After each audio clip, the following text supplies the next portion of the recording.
Hey guys, tonight we are standing at the edge of a mountain village where the air feels thinner than it should, even at the base. You can almost smell wet cedar and cold stone, and somewhere nearby a stream moves so quietly it feels like it's trying not to be noticed. This is one of those places where lantern light still matters after sunset, where darkness is treated like a neighbor rather than an enemy. And honestly, you probably shouldn't be here at this hour, listening to stories about mountains that locals refuse to name. But here you are anyway, lingering with me in the dark. So before you get comfortable, take a moment to like the video and subscribe, but only if you genuinely enjoy what I do here. And if you're awake somewhere in the world right now, let me know your location and local time down in the comments. I always like imagining these stories drifting across time zones, finding you exactly when you need them. Now, dim the lights, maybe turn on a fan for that soft background hum, and let's ease into tonight's journey together. You arrive in the village just as dusk folds itself into night. The houses are low and dark, their tiled roofs heavy with years of rain. No one greets you by name. In fact, no one asks your name at all. An elderly woman sweeping her threshold pauses when she sees you, then resumes without a word. A man tying his bicycle outside a closed shop keeps his eyes down. There is a shared understanding here. Some things are acknowledged only by their absence. You notice it when you ask for directions. You mention the mountain rising behind the village, its silhouette cutting into the indigo sky. The shopkeeper stiffens. His smile remains polite, but it thins, as if stretched too far. He gestures vaguely uphill and says, "The path is there," without ever repeating your word. You try again, softer this time, but he interrupts you with a small shake of his head. "We don't say it," he explains. "Not here." This restraint feels older than courtesy. In Japan, mountains have long been treated as liminal spaces, borders between the human world and the realm of spirits.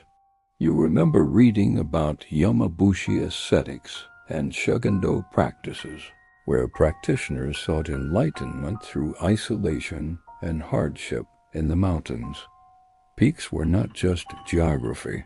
They were beings, homes to kami, yokai, and things without proper names. The village seems to live inside that understanding, breathing around it. Some locals still argue whether the presence on this mountain is a kami that was never properly enshrined, or something that slipped in later wearing the mountain like a borrowed robe. That uncertainty hangs in the air, unspoken but heavy. You stay the night in a small minshuku at the edge of the village. The tatami mats smell faintly of straw and age. Through the thin walls you hear the distant clatter of dishes, then silence. No televisions, no radios. Even insects seem muted here, their chorus restrained. When you ask the innkeeper about the mountain again, she smiles kindly and pours more tea. "It has always been there," she says. "That is enough to know." Lying on your futon, you stare at the ceiling beams and think of other unnamed things in Japanese folklore. The way certain yokai were described only by habit or behavior, never directly addressed. Like the Namahage in Akita, whose power came partly from the fear of being called out, or the way Onryo were appeased through ritual rather than confrontation. Naming has weight here. Naming is an invitation. Sometime after midnight you wake to a sound that might be wind or might be breathing. It comes from outside, from the direction of the mountain. Slow, patient. You tell yourself it's just air moving through trees, but the rhythm feels deliberate, counting, maybe, or listening. In the morning, mist crawls down the slopes and settles between the houses. The mountain is half hidden, like a face turned away. You join a few villagers near a small roadside shrine, not dedicated to the mountain itself, but positioned as if to keep watch over it. There's no plaque, no clear deity named, just offerings of rice and salt replaced daily. An old man notices your gaze and speaks quietly. Long ago, he says, travelers would leave lanterns on the path, not for light, for awareness. He stops there as if the rest of the sentence might hear him. According to a lesser-known regional rumor, lanterns were counted on this mountain, not by people, but by something else. If the count went wrong, the traveler would lose their sense of direction, walking in circles until dawn or until they weren't walking anymore. You ask what happens if someone says the name. The old man exhales through his nose, almost a laugh. Nothing immediately, he says. That's the problem. As you prepare to leave the village and take the path upward, you feel that same sensation again, the feeling of being measured, not judged, just noted. The villagers do not stop you. They simply watch, their expressions calm, resigned, as if your choice has already been accounted for. The path waits at the edge of the trees, narrow and worn smooth by centuries of careful steps. You hesitate before entering, suddenly aware of every word you carry with you, spoken or not. Behind you, the village remains silent. Ahead, the mountain listens, unnamed, patient, and awake. The path narrows as soon as you step beneath the trees, and the village disappears behind you faster than expected. It's not that the trail turns sharply or drops away, it simply absorbs sound and distance. Your footsteps soften on packed earth and fallen needles, and within minutes the only thing you hear clearly is your own breathing. Even that feels a little too loud, as if the mountain is learning its rhythm. Lantern hooks line the trail at uneven intervals. Some are old iron, bent and rusted, others newer, bolted in by hands that believed in maintenance more than superstition. Only a few lanterns are lit tonight, their flames steady and low, sheltered from the wind.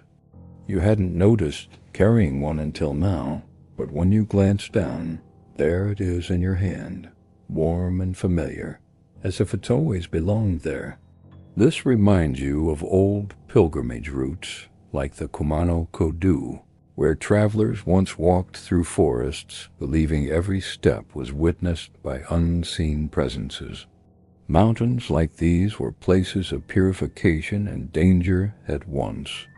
You recall how, during the Edo period, entire villages would avoid certain peaks after sunset, not because of bandits or animals, but because the mountains themselves were considered awake.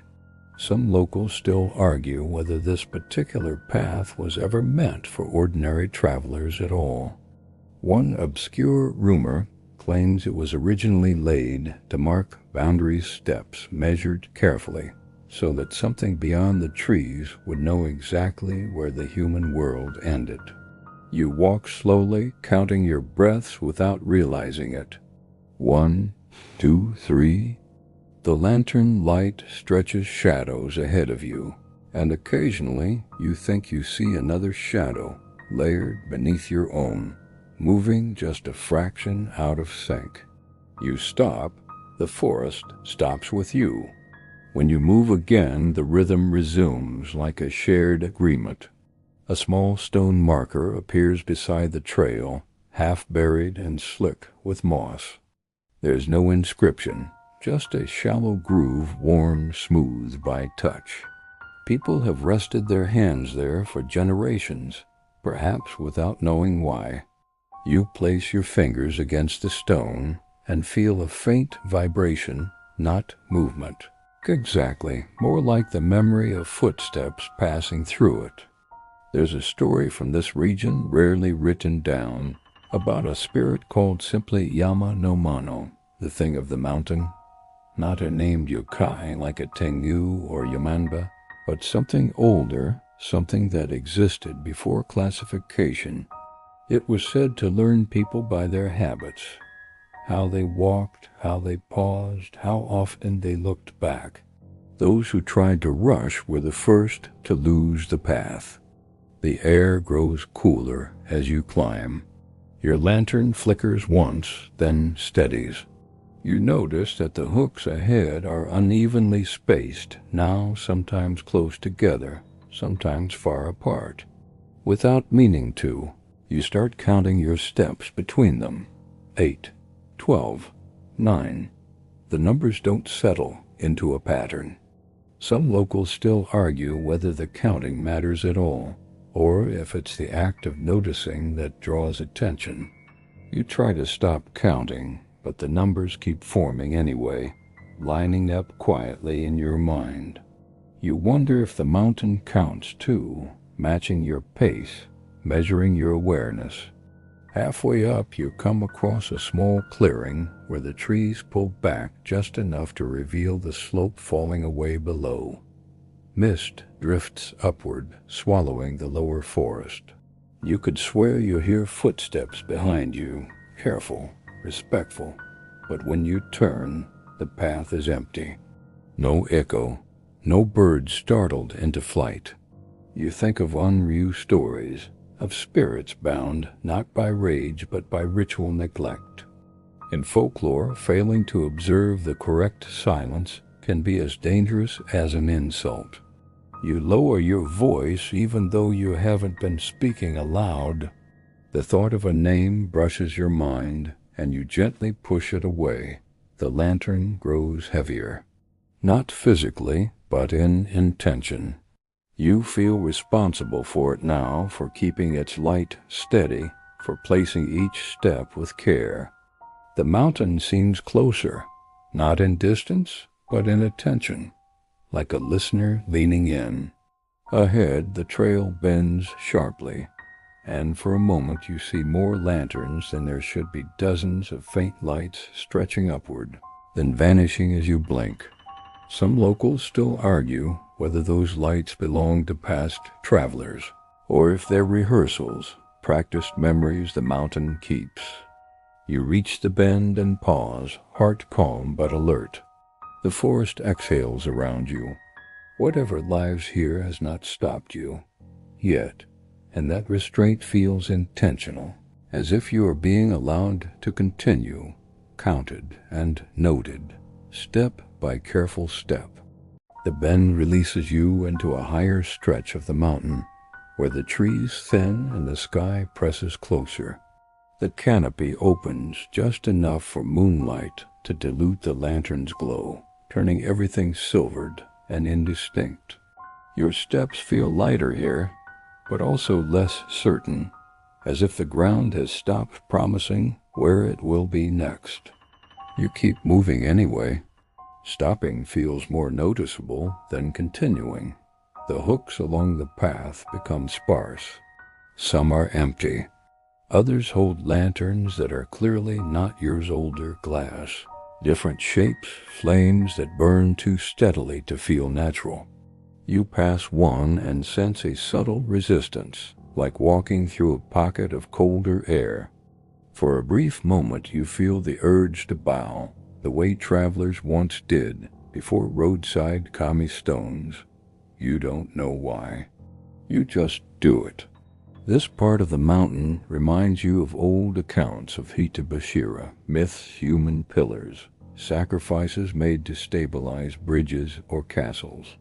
But here there's no violence remembered, only presence, an understanding that something was given long ago, and something has been waiting ever since. Some locals still argue whether the spirit here was once a protector that outlived its purpose, or a witness that learned too much to ever leave. Your lantern flickers again. This time it dims. You stop walking. The mountain does not rush you. Silence settles, thick but not hostile. You realize you've lost track of how many steps you've taken. The counting has slipped away, like waking from a dream and forgetting the numbers first. Ahead, the path ends not abruptly, but politely. It narrows into bare rock, smooth as if worn by centuries of feet stopping at the same place. There is no summit marker, no shrine, just a wide, open stillness that feels expectant. You feel it then. Not a shape, not a voice. A pressure of attention, like standing before someone who knows your name without needing to hear it.